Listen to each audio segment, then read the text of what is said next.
Hey everyone, my first YouTube video that I'm going to upload,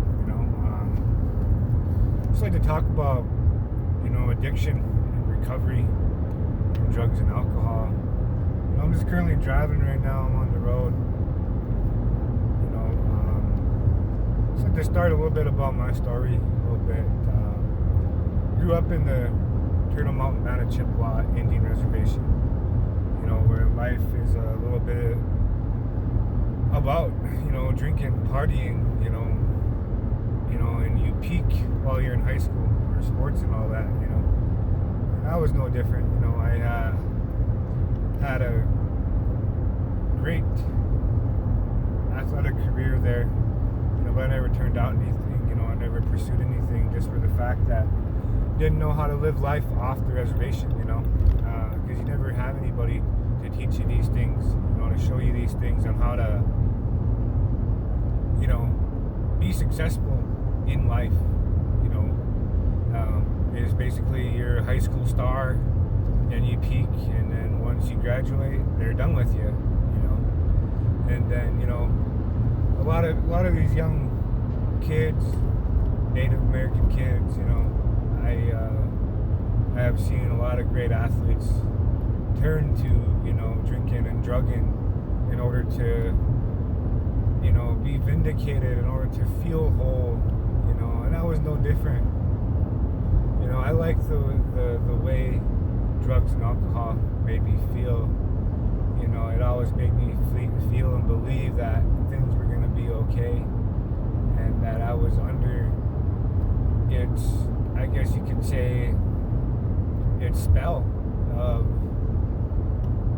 how it made me feel, and I always enjoyed that feeling, and then you make choices in life that not unnecessarily is a choice that the alcohol and drugs make for you. It really takes you out of yourself, and I drink hard liquor, Hurricane and Steel Reserve malt liquor. It was cheap and it got you drunk fast, and ultimately it made me turn into an alcoholic. I had that alcoholic lifestyle. My first impression of an alcoholic was like a guy who's homeless, who has the brown paper bag, who lives underneath the bridge. But alcoholics, they don't matter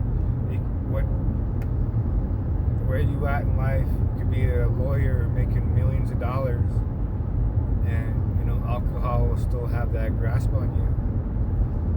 And what I learned is that it doesn't matter who you are.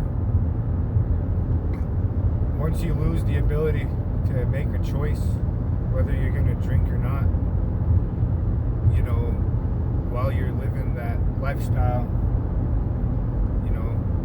you become,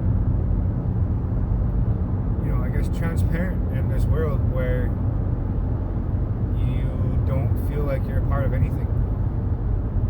And ultimately, the choices that I made in my life, led me down a downward spiral of DUIs, drinking and driving, losing my license all the time, and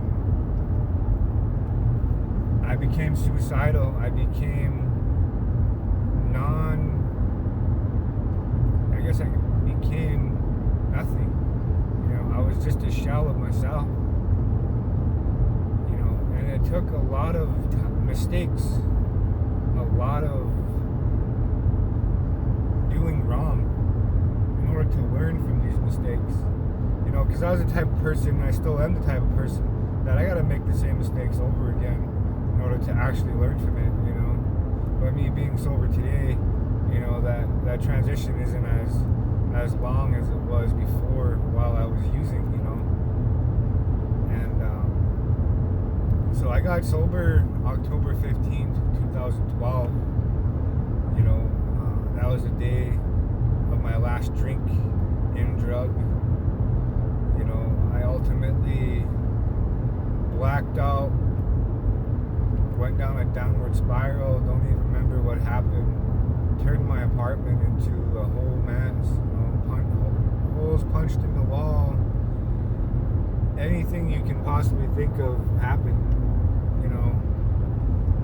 And the story I heard the next day was I was hanging off a balcony. I had my cousin pull me up and make me not fall off of that balcony because I was in so much pain and hurt, from the choices I made that alcohol ultimately made me do. I wanted to make a change in my life at that point because I got tired of that lifestyle, and because it was gonna put me into an early grave. And crazy story, it was 2 weeks before that. I had a dream about my grandfather who had passed away 3 years prior to that. The dream was, and as a Native American, we believe in the spiritual world. We believe in the other side, And my grandfather, his name was Torno, which means blackbird, and Métis, which is Michif. It came to me in my dream, and he was walking on the ball of his heels, and he looked like he was in pain. He had pain on his body, and I can see it. I guess the best way to describe it would be he was walking like a praying mantis would be, very animated. So I stopped him and I asked him, "Hey, Grandpa, how come I'm getting to talk to you tonight? How come I'm getting to see you, and visit with you like I am?" He's like, "Why are you walking like that? Why are you hurt?" I said. And then in his dream, in turn, he had some coffee. Grabbed his coffee cup, he took a drink, and then he pointed at the moon, which was a full moon in that dream. He said, "Your drinking has done this to me, my boy. It hurts me." And then I get the chills, like in my dream, like I could get the chills in like the pit of my stomach. I just started feeling it, And then he was like, "Well, let's go for a ride, my boy. Follow me to the church. We'll go and pray." I'm like, okay. So he got in his car. So like a big gray Lincoln. It was what I remembered from my childhood. He used to drive. And I got in my car and I followed him. And right as soon as he turned out of the driveway, a white car all of a sudden smashed right into him. And then his car disappeared. And when I came upon this wreck, drove the same car as I was driving back in the day. And I looked in the vehicle and it was me, drunk, barely conscious. And boom, I woke up. And I started getting emotional, started kind of crying. And I remember, why would I dream about that? So 2 weeks later, I had the, premonition, or I didn't have the desire to drink anymore. Then I had one last hurrah and I almost died. Then I made that choice to sign myself up for treatment. Went to treatment, did the residential thing. 30 days in, I was just starting to discover who I was and why I did the things I did, why I drank the way I did. And I discovered Alcoholics Anonymous in there. Alcoholics Anonymous has saved my life, because I felt like I was the only one in the whole world that did the things I did, that felt the way I felt. I didn't feel alone anymore. And I, working the program of Alcoholics Anonymous, 12-step program. It's pretty simple. It's a simple program for complicated people. First thing you gotta do is, you get a sponsor. Sponsor brings you through the big book. You guys meet once a week. You become, basically friends.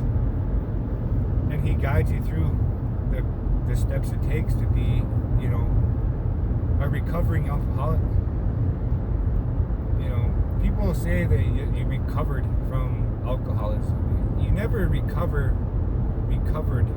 It's always a process. You recovering, I should say. And ultimately the idea of making this video was just to try to get out to people the stories, that I have, in a nutshell, I guess. If, I don't know if this video or not will take off. If it helps one person, then I did my job. I fulfilled my purpose. Whether or not there's other videos coming after this, we'll figure it out. But miracles can happen, because I'm a miracle. Today, I have a family. I have kids. I have a great job. I'm a basketball coach. I play softball. I play on a lot of good teams. I'm somebody today because of making that decision of not being an alcoholic anymore, not living that lifestyle, taking the drink away. There's a lot more than just taking a drink away. It's a program of patience, tolerance, and acceptance of people, places, and things. And I can get more into it as time goes on, through other videos. But I figured I would like to just get this first one out there, tell you guys a little bit about myself, and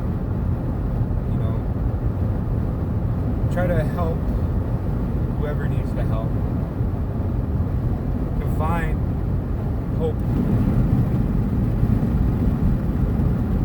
So with that, I just want to say thanks for viewing the video. We can definitely make a few more. Just let me know in the comments. Like and subscribe. Hit that bell notification, and we'll go through this together. We'll make this a weekly thing, daily thing, if it ever gets to that. Thank you for your time. Y'all have a good day, and God bless you.